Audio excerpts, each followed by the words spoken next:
That's it. I did it. Yay. Okay, we're recording. So consider anything you say today to be permanently out there on the internet. Probably whether you record it or not. Oh, okay. So we are recording, and I hope that will allow other people to have an opportunity to see and hear us. Okay, here comes Sima. Sima, are you there? Yeah, I was struggling with my mouse. Yes, I'm here. Okay. Oh, this is on this on that. Can I call you sometime later today? I have some questions about the program. Okay, we'll just need need a little more information as we're going forward. Thank you. Okay, good. Okay, now, Anytime, call me after 2 because I have something at 1. Like okay, after 2:30 or after. no problem. And how is Jose? Jose is home. He went home. He got home last Wednesday and last Tuesday. Yeah, last Wednesday. I went to see him, and he's walking. He's able to walk upstairs. He's uses a walker. Um, he seems to be about 50%. Can you tell us about Yes. who Jose is? Jose is someone that what is a ref. Well, Ed, you tell. Is a He's what?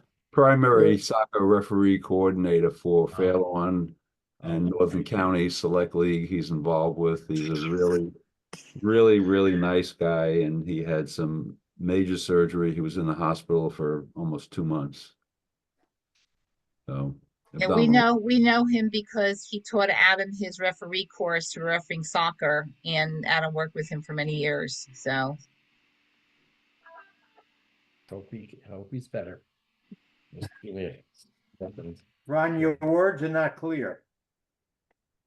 Sorry, something is not. Is it? Oh, okay. Good Now it's morning, Tammy. better. Let's okay. So let me Last sentence.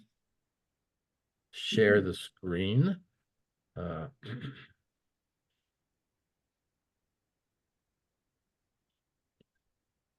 hey, is that clear?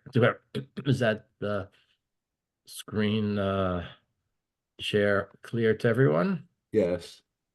Good. just needs to be a little larger. Yeah, Okay, we can fix that. Oops, too large. How's that? Oh, oh, 100% better. was better That's before. good. Before it Okay. was. Yeah, I like larger prints also. I at this point.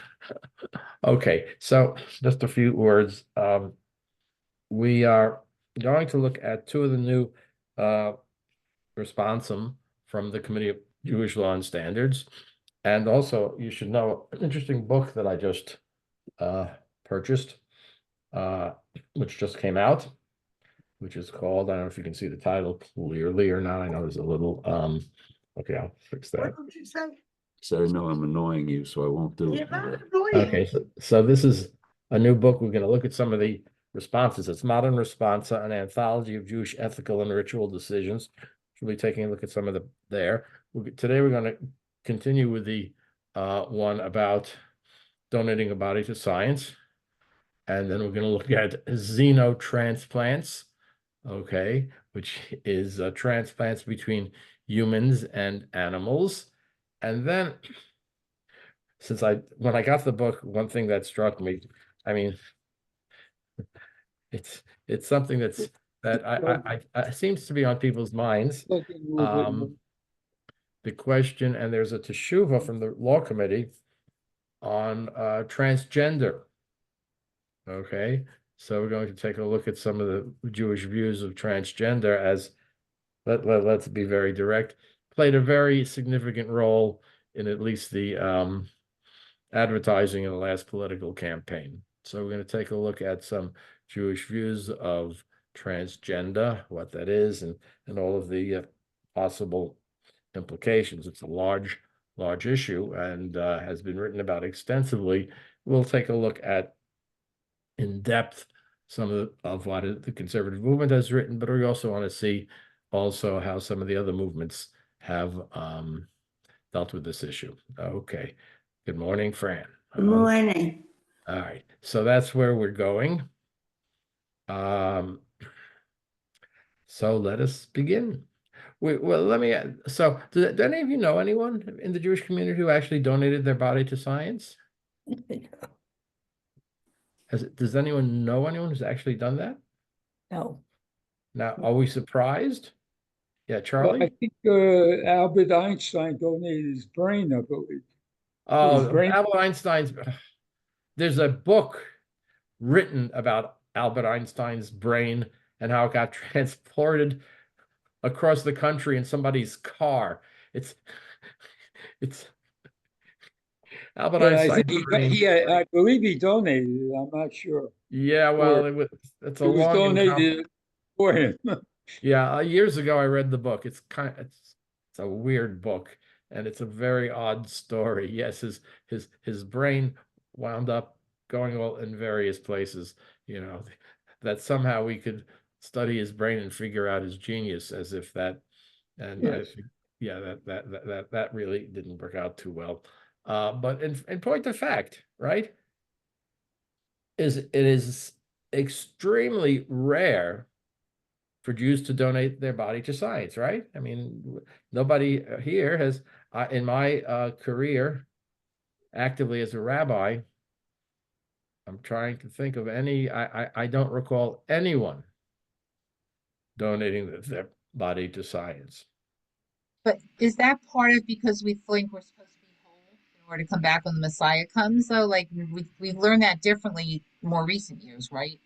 Right. Okay. Yeah, that's a good question. Sima asks, is that because we have a view that we need to be whole and around, our bodies need to be around when the Messiah comes so we can be resurrected? Right. And that actually, that issue was dealt with when we talked about just regular transplants, right? If I give up parts of my body and then I'm not, you know, how can I be resurrected without a kidney? You know, that's a tough one. To which the most of the rabbis writing about who are very permissive in terms of transplanting body organs, have simply said, hey, come on. If God can bring you back from the dead, he'll figure out giving you a new kidney, you know? So don't worry about it. But you are correct with this question of resurrection often is incorrectly seen as a barrier for Jews to become organ donors. And that is an incorrect reading of Judaism. And we looked at that at one point, and even among the more traditional parts of the community, there's no question that pikuach nefesh is something that we should do, right? But you're right. There is a reluctance in the Jewish community. Also, we have the value of kavod hamet. Morning, Judith. We have a value of, in a traditional pattern, after someone dies, you have a shomer or someone staying with the body. You have the Chevra Kadisha coming in, washing the body. You have the body placed in white shrouds and placed in the coffin. And in other words, the idea that the body, even though it's no longer a person, excuse me, guess what? I still have a cold. Unfortunately, some of you are familiar with my long-lasting colds. I went to see the doctor yesterday, so we'll see. Starting my cough drop here. So, yes, we have a long-standing theory among many Jews, actually, who will observe nothing about Judaism, but do know that somehow we can't be organ donors or body donors, right? So that does seem to be a common belief, and it is based on the idea of kavod hamet, that the body is treated with dignity, and nivul hamet, desecrating the body is a value. So that's probably one of the issues, and it's pretty much unknown. So here we have, what is this, 2024 June? Oh, a couple months ago. voted 15-3, which I would argue it's a substantial majority. It's not the greatest majority ever known in the history of mankind, but let's just say it is a substantial majority of people who are saying, well, we do have to say, not only is it permissible, but here's another simple question. When does the Shiva start? If you do it, when does the Shiva start? How do you know how to do all the practical things, which, the Shiva begins technically at the time of burial, right? That the first time the Kaddish is said is at the graveside, and that is formally, after the body is buried, the start of Shiva. So what happens if you donate the body? Okay, so now we did look at this, and we were about 3/4 of the way through, and I'm sorry we didn't finish it, and we had the week break, and we were saying that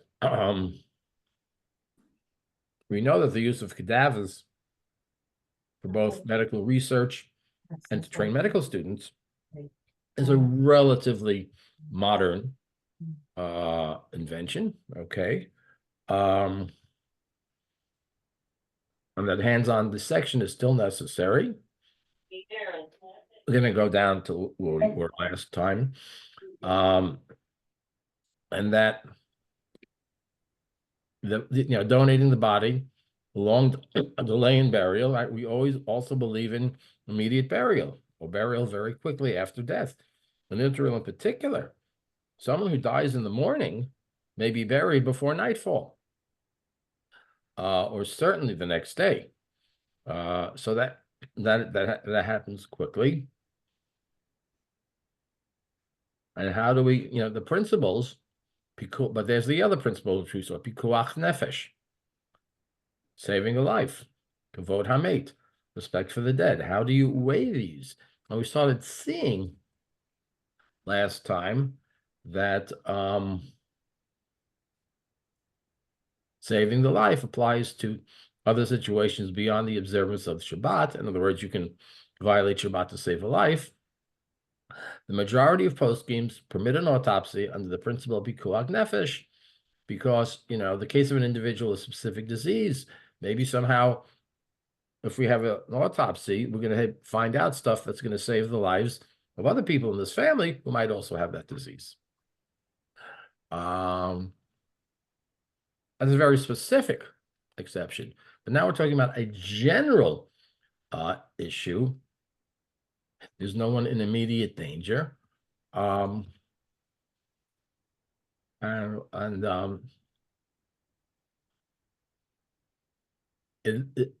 needs to take sensible actions to avoid danger to life.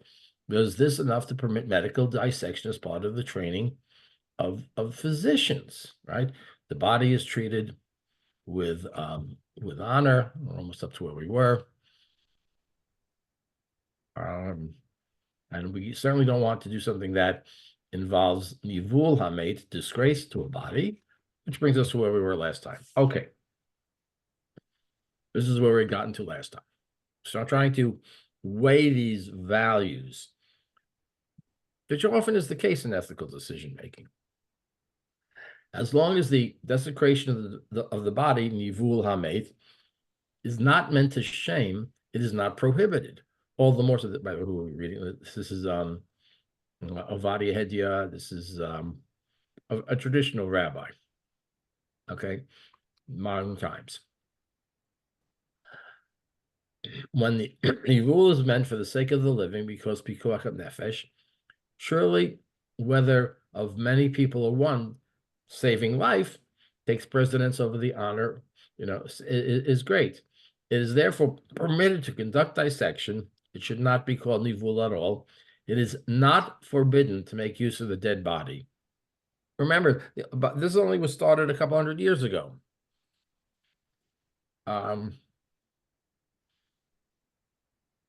There is no need. Okay. Manipulation of the body for a positive reason is permitted. Thus, one may dissect the dead for the sake of learning medicine in order to heal, or other people is obviously completely permitted. There's no doubt that our rabbis, the medieval ones, who were also this is an interesting argument. Someone asked me, well, what would Maimonides have said? Maimonides, who, after all, was a physician, but he became a physician before it was common practice in medical schools to use bodies. This is the one may dissect and did for the sake of learning medicine in order to heal, permitted. And there is no doubt that our rabbis, the medieval sources, who were also expert physicians, needed to examine the bodies of the dead in order to learn and familiarize themselves, and did not concern themselves to forbid it because of nivul. So we clearly have many traditional rabbis who are allowing for us. Okay. The Torah, this is from back, Rabbi Yosef Karo, one of the authors of the Shulchan Aruch, has granted the physician the permission to heal, and it is a mitzvah, a religious duty which comes under the rule of pikuach nefesh. If the physician withholds treatment, the physician is regarded as one who sheds blood, even if there is someone else who can heal the ill person. So how can a physician learn to treat without the human body? And he goes on, donating one's body is of great significance, a special gift to those who come later who seek healing at the hands of those who will learn to bring healing. It is a gift that is very rare and yet absolutely necessary in medical science and in medical education science. Now, here's another second question. If it's so important, should we require everybody to do it? Wow. It is really a mitzvah to do this. Is it an act that all should do? Practically, no. These medical schools could not handle it. But it's an act of chesed some need to do. Halakha recognizes that there are those who follow an ideal of piety beyond the requirements. Now, here's an interesting question, right? Gee, if it's such a good thing, everybody's got to do it. Well, there's a practical problem. The schools don't need everybody. So how do we fit this in? You know, if it's not a mitzvah and you don't have to do it, then you could argue, well, it's not a prohibition, but maybe nobody should do it. What is it? And here's where he tries to fit this in again with a larger understanding of how we relate to the world, and he uses an interesting concept. It's an act of chesed, right? How do you translate chesed? Kindness, Piety, maybe. Okay. Anyone else? kindness. Kindness, loving kindness. Yeah, it's a hard, simple word.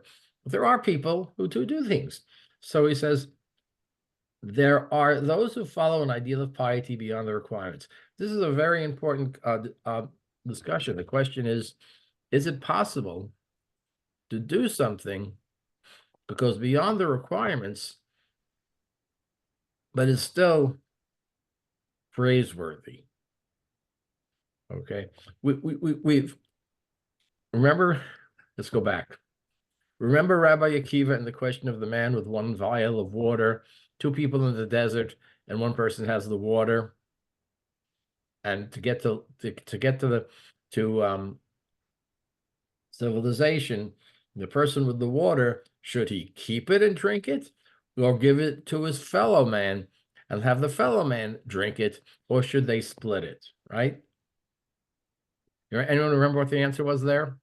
The one who has it keeps it and keeps their life. The possessor has first rights. This was a utilitarian argument, correct, Charlie, that the person who has it, since he has possession of it, he has a right to drink it. Okay, but then the second question was, so what if he gives it to the other person, sacrificing his life, allowing the other person to live? Is that an act of piety, or is that a sin? Did he violate Jewish law? Or is he acting in a way as an ideal of piety beyond the requirements? Which is it? What would you say? I would say it's an act, it's not, it's a sinful act in a sense.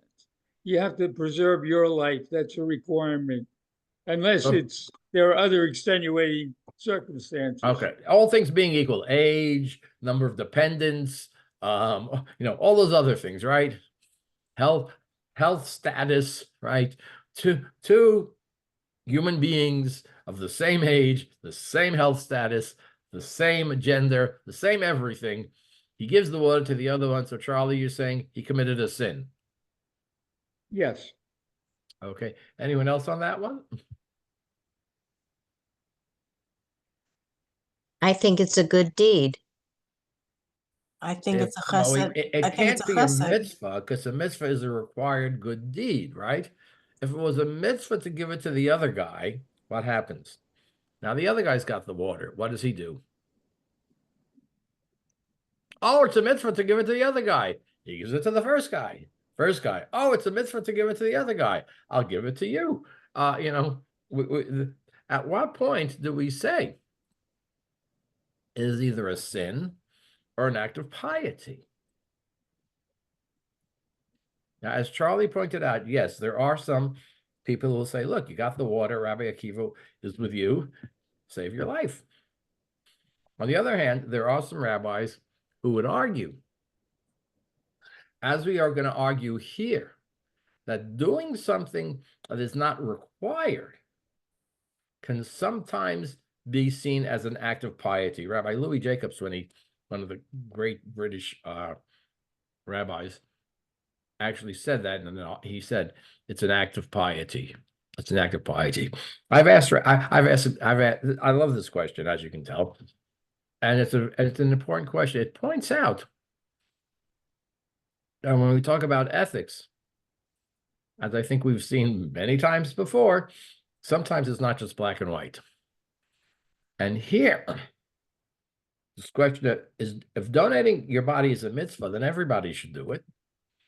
But if that is a practical problem, we really don't need all those bodies. What should we call it? Right? So here, the author of the Teshuvah says it's an act of piety, and he gives some examples. How do we define these active pieties? A homeowner was passing from a place to place and ran out of money while traveling, and he needs to take gleanings, payah, or a poor man's tithe. In other words, runs out of money. He's in a place. Oh, I can't eat. Wait a second. There's a field over there, and if I were a poor man, I could take the corner of the field. Payah means the corner. That's where we get the word payot, the corner of your beard. So he says, you know what? Right now, I'm a poor man. I have no money. I can't eat. I'm going to take what's rightfully mine by Jewish law, the corner of the field, and feed myself. Okay. And he takes them and he returns home. So now he returns home and he's doing fine. Is he required to pay back what he took? What do you think? Is he required to pay back what he took?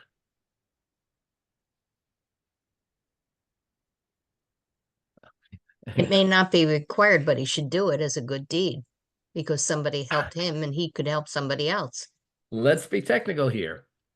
If, we sometimes translate good deed as mitzvah, but that's a general definition. Mitzvah means an obligation, right? A commandment. If it is a mitzvah, then he would be obligated to give back to the landowner, or actually to the poor, we could argue, I suppose. So is he obligated to give from what he took when he was temporarily not able to feed himself because he was away from home? And lo and behold, they did not have credit cards in those days. Okay, Carol, you're muted. You're muted. We can't hear you. Okay. Can you hear? Yes. I Go would ahead. say he was obligated because he took a portion that was meant for the poor. He wasn't truly poor, so now I think he should reimburse. Okay, That, because he was temporarily poor, he should be obligated to return. Anyone else? Any other arguments on that one? Rini? I agree with Carol. It's he took it under somewhat false conditions because he wasn't really poor, he was just needed something at that time. So if someone gives you a handout in a way, and then you can you should pay it back when you are able. Okay, so we have an opinion here that it should be obligated, right? Where the rabbi, this is, by the way, this happens all the time in the Talmud, where the rabbis bring up these situations because they really want to finely define things. Okay, so what do we have here? A homeowner was passing from place to place, ran out of money. Da da da da da. He may take them, and when he returns to his house, he will pay. In other words, the initial position in this Talmudic text is that he comes home, he's well off, give it back. This is the statement of Rabbi Eliezer. But the halacha, Jewish law, does not follow him. Jewish law technically says you really don't have to pay. What's the best argument for not paying back? What would be the best argument for not paying back? Don't have the money? He didn't have the money at the time. He was starving.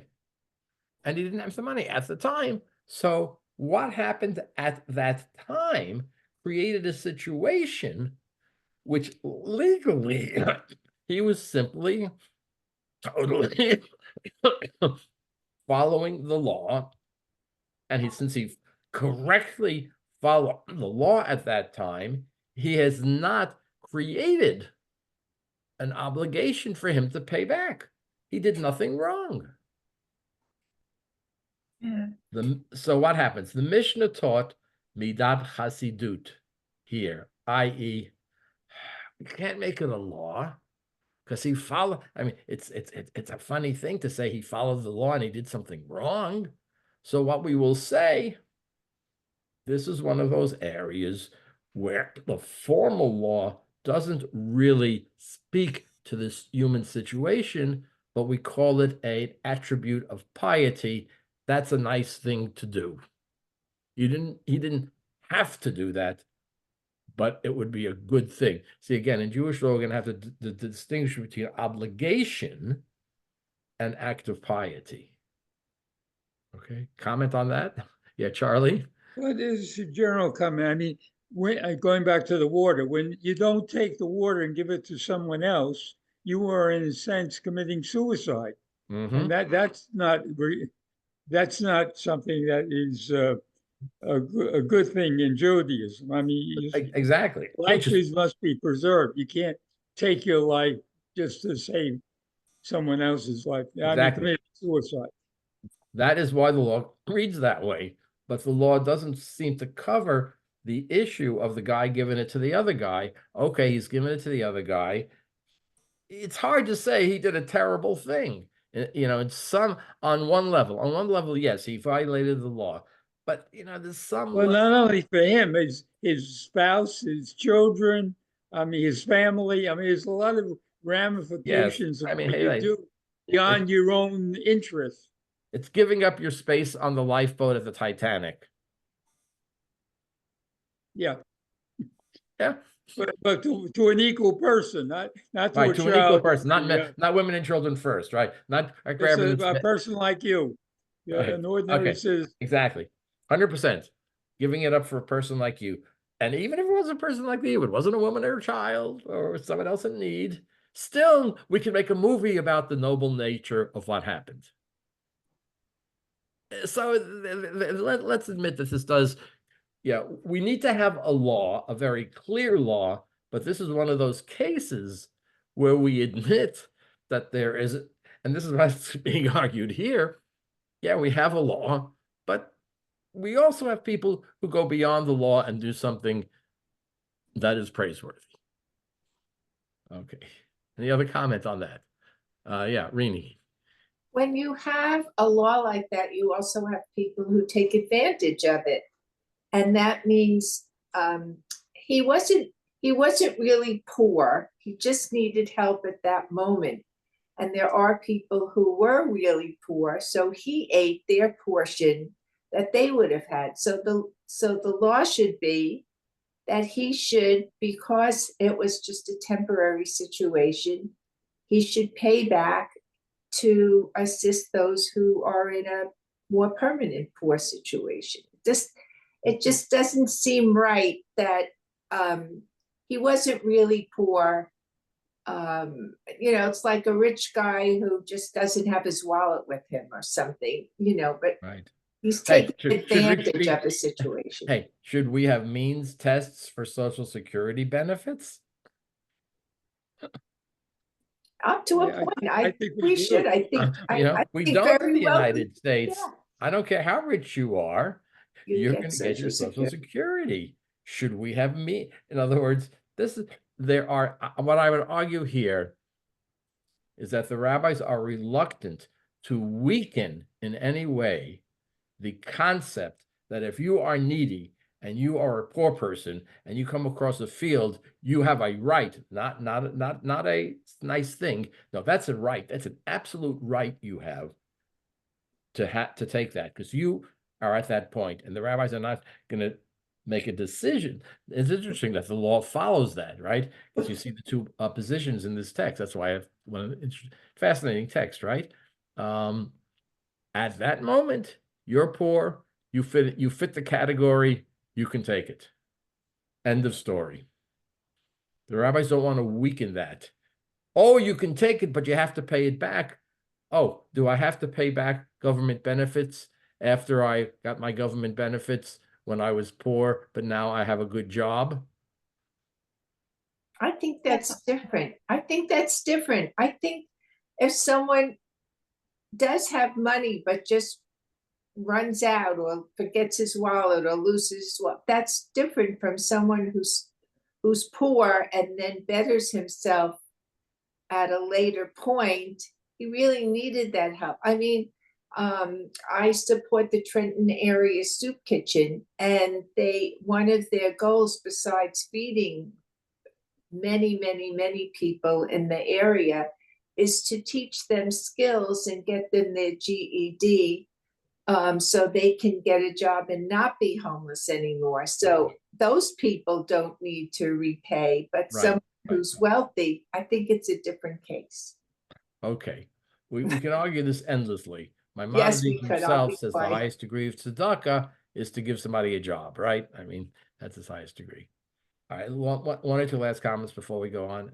Okay, so we see what the rabbis are trying to do, and my argument here is that they don't want to in any way, shape, or form weaken the idea that if you are poor and needy and you have a right to that crop, they don't want to weaken that in any way, but they do say, be a nice thing, give the money back.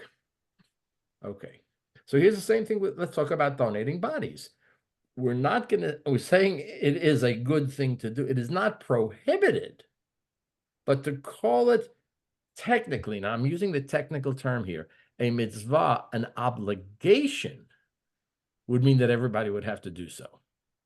And the writer of this Teshuvah says, I don't want to, first of all, it's a practical impossibility, but I do want to give it I want to say something good about it. And he can't call it a mitzvah because he's writing in the context of Jewish law. Now we know in the context of the common world, the word mitzvah has sometimes become a very loose word for meaning any sort of good deed. But he can't use it here because he's talking technically about this. So he calls it about it's a midat chasidut. It may be unnecessary, yet is praiseworthy, and only some will do. Okay, or sometimes beyond the letter of the law.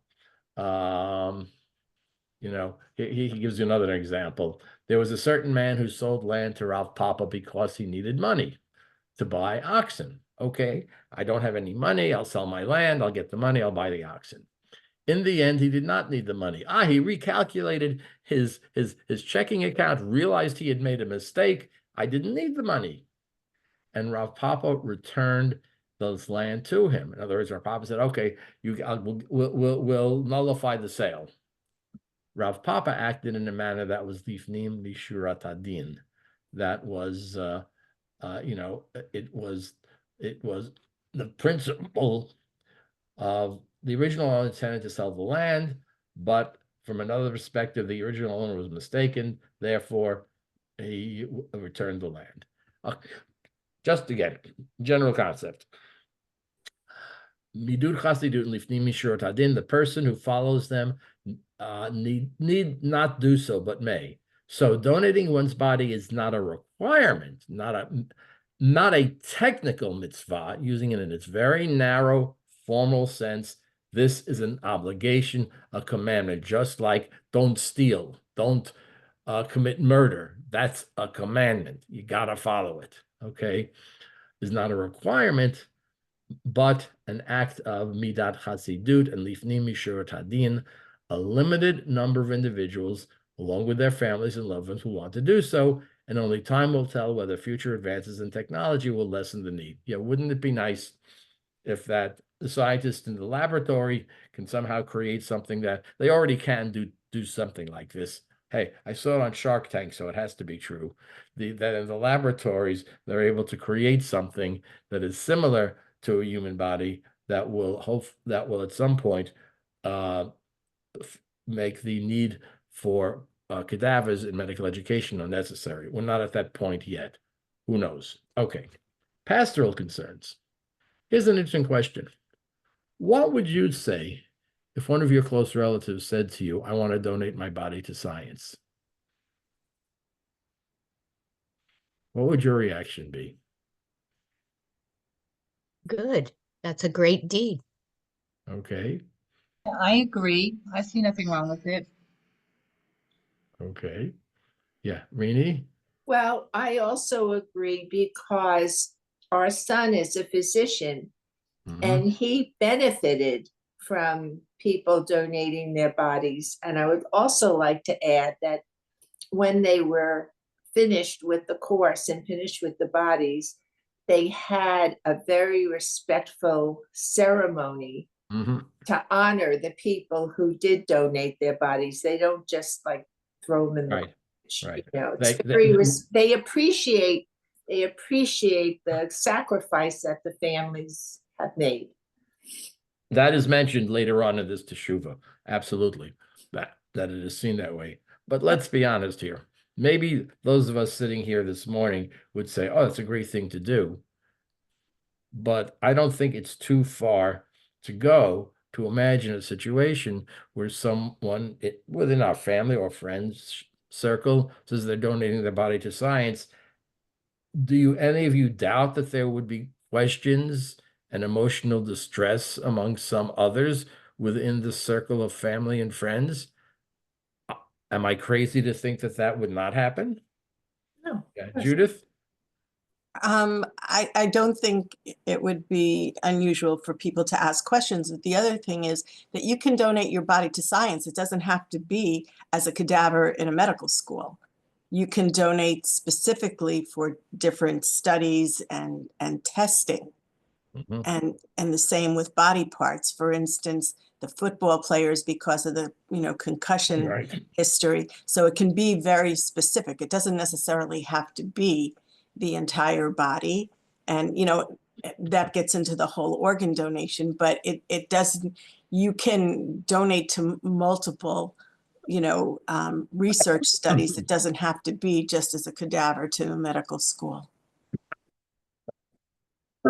But here we're saying, and I think it's a very realistic concern, that there are going to be people who are going to have difficulty with this, right?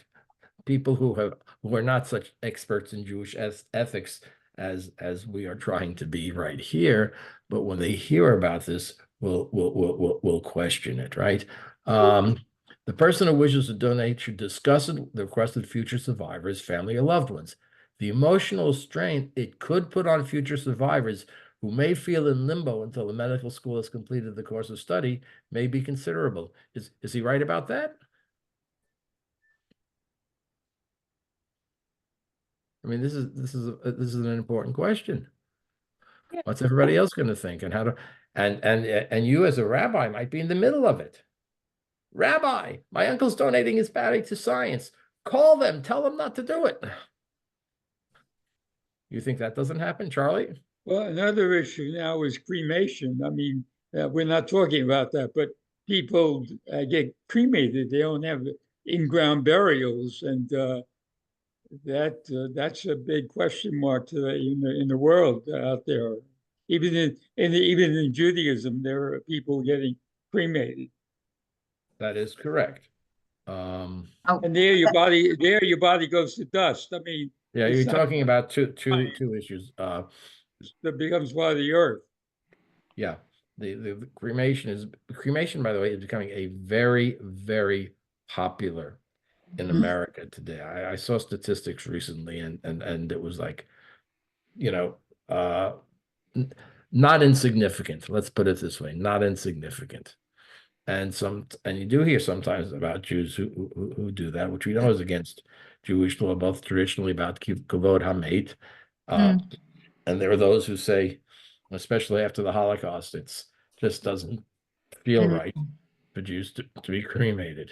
But here we're talking about what, let's let those are other topics, but for right here, this is new territory for most of us, right? And most of us said we never heard of anybody in our circle of friends and family who actually said to do this. And my guess is that the rabbi who wrote this is correct, that there will be those who say, what? Okay, Rini, you comment? Yeah, I never heard I knew you could donate organs, but I never knew before today or when I watched your previous recordings, when we were away. I never knew that it was permissible to donate your whole body. But I could see the family needing closure, and a funeral and burial is closure. And without that, it's like soldiers who die in the battlefield or something. They don't quite have the same closure. But I think there's also a lot of, I won't say ignorance, but not misinformation either. Just people don't have the information that this is even a possibility. And once it becomes a possibility, people can learn to wrap their heads around it. Just like organ donation, when I was growing up, nobody thought a Jew could donate organs or corneas or anything like that. So. Yeah, he's going to deal with that question because that's a very real question. We always like to say Jewish mourning practices are very effective ways for families to grieve. They give the family opportunities to accept the reality of the death and to grieve that loss. So what happens if there's no funeral? There's nobody, right? So he has to deal with that as well, right? Rabbi? Yeah. Where does the idea of like a memorial service honoring the person prior to the time that the body is either returned for a burial to use that as, can, for instance, Shiva be counted from that, Right. He's right. That's a very important practical question. He's going to deal with that. It's a very important practical question. Okay. And he points out too, sometimes, odd things, bodies may be in bond. Sometimes medical institutions may or may not provide everything back or anything. Maybe just cremated returns. By the way, he points out a medical school that remains, even cremated returns, is to be preferred over one that does not do so, okay? And that you can bury those returns. So he's going to deal with mourning practices as to what should be done and how it must be discussed in advance. So here's the question. Mourning practices, right? We know what that is normally. How should they be observed in this case? There are a number of classical precedents. In the case of a city under siege, when taking the body outside the city is not possible, even though eventually burial would likely take place, Shiva begins when the casket is sealed. This is a real practical issue. By the way, we had that practical issue with gravedigger strikes, right? The other classic case is when the deceased is taken for burial to another city, or a situation arose at a time when travel was laborious and might involve long delays. Shiva began in those traditional cases when the mourners turn away from the deceased. Based on these precedents, Shiva would begin as soon as the body is turned over to the medical school or research facility, either when the papers are signed by the deceased family or authorized representative, or if the papers were signed before death, when the body is delivered to the medical school or research facility and the mourners are no longer responsible for the body. Once Shiva begins, a funeral should take place.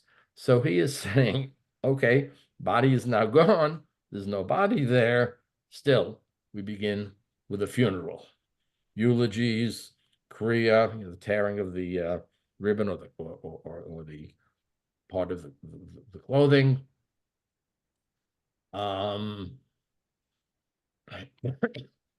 meditation, acknowledging the special circumstances. Excuse me. At home, regular Shiva, right? Mourners receive visitors, memorial candle, meals of condolence, minyan for davening.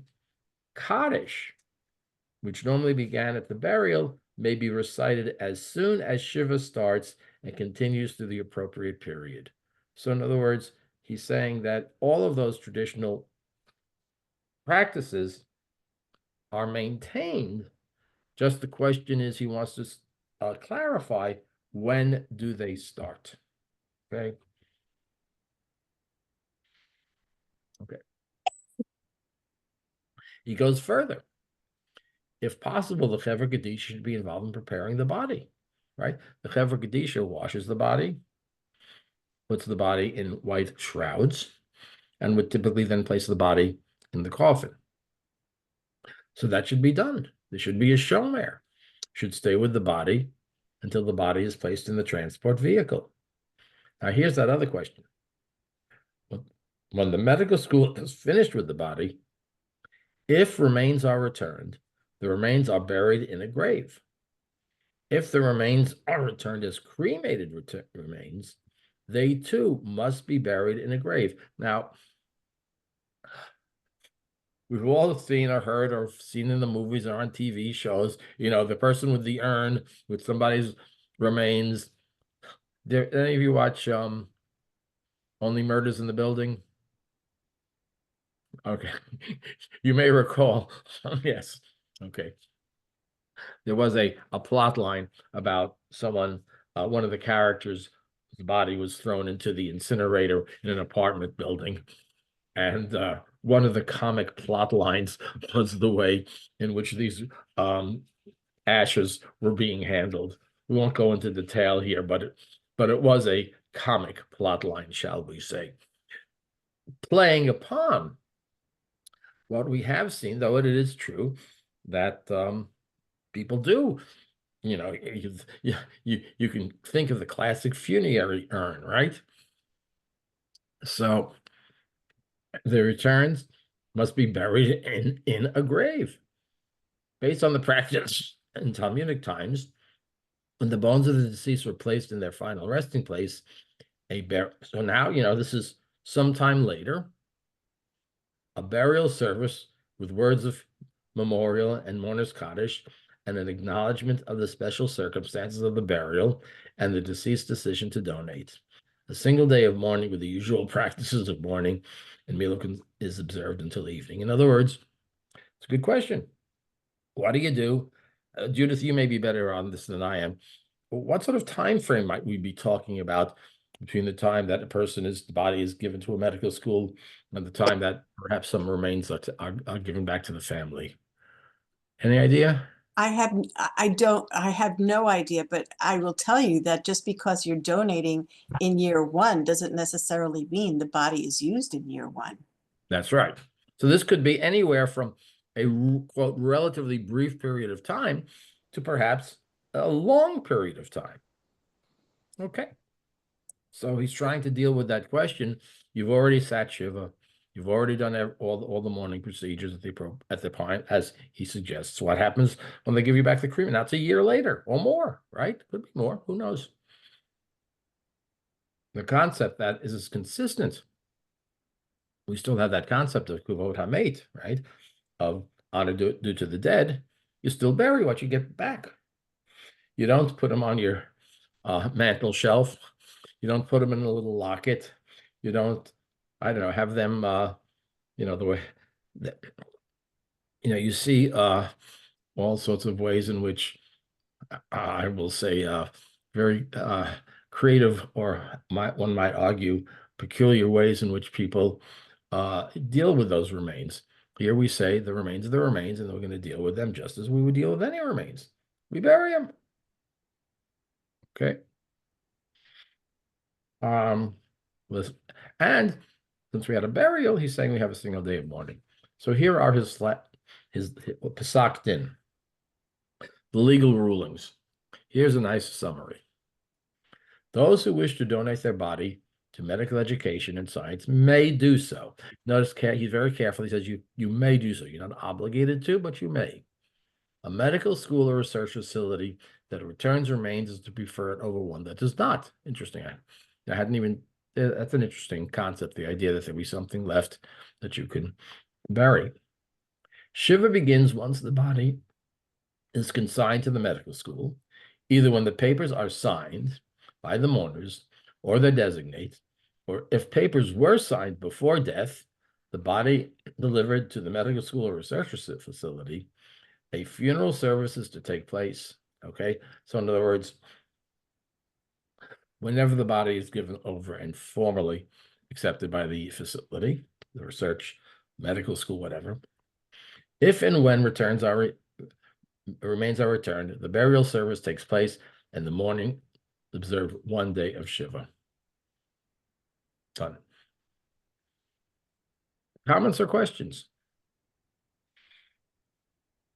I have a funny story. I've been a realtor for 40 years, and about 20 years ago, I got a call from an irate buyer, and she said, Uncle Louie's ashes are in the basement. Please come and get Uncle Louie's ashes. So I ran over the house and picked up Uncle Louie's ashes, which are really like sand.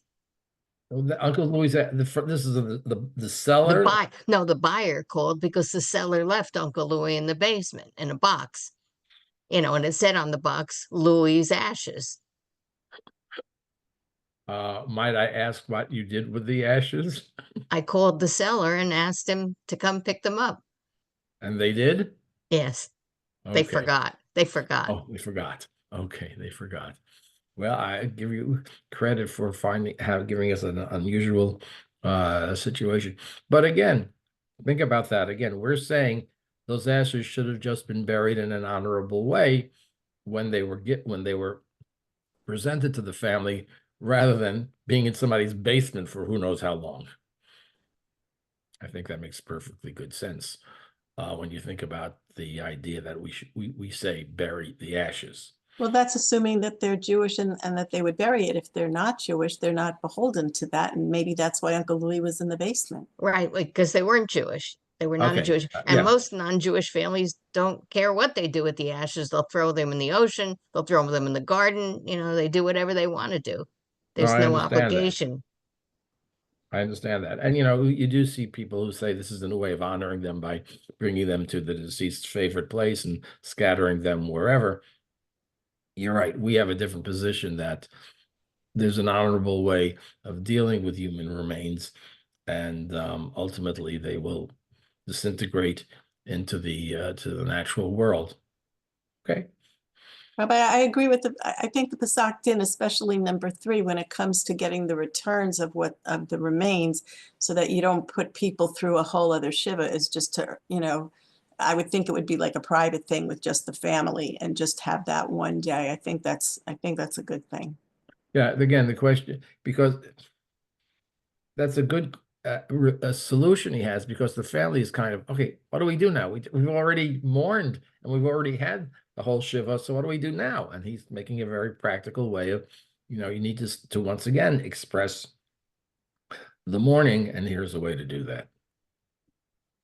Okay, any other comments or questions? Well, before we end, 2 things.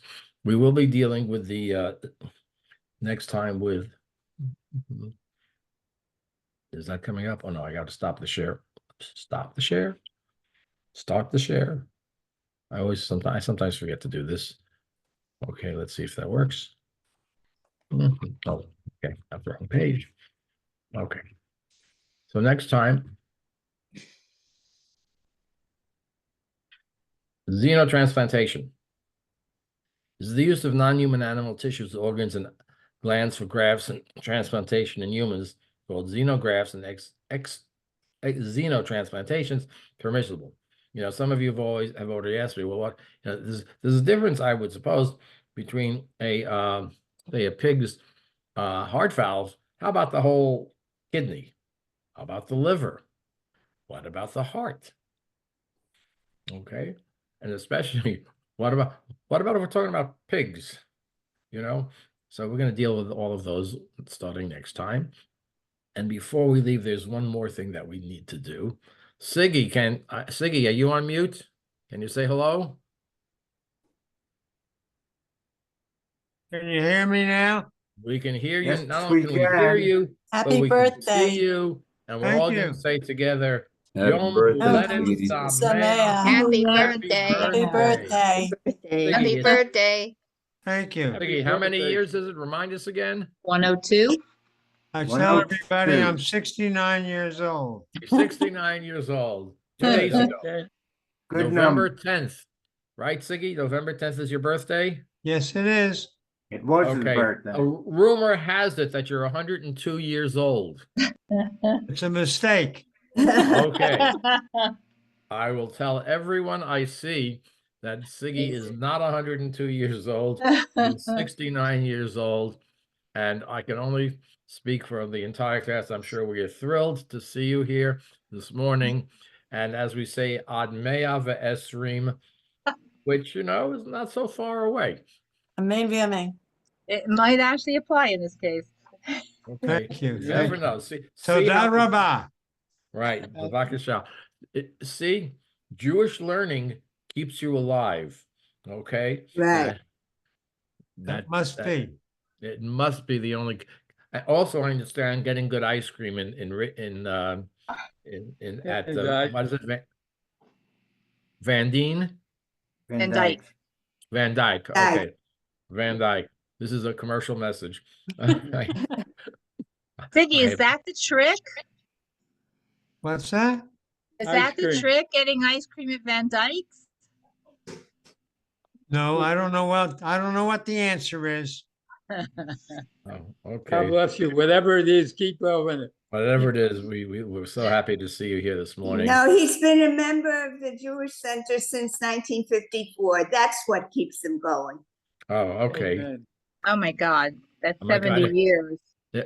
Wait Right. a second. How can he's 69 and he was a member since 50. I got to recalculate my numbers He here. started very early. Must have been. Right. Must have been. Okay, Siggy, we wish you the best. Again, Ad Mea Ve'esrim. And we'll see everyone next week. Have a good day. Thank you, Have a good Rabbi. week. Thank you. Yasher koach, Rabbi. Thank you. Yeah. Yes. Feel better. Thank you. Okay, Lehitraot. Hit road. Let me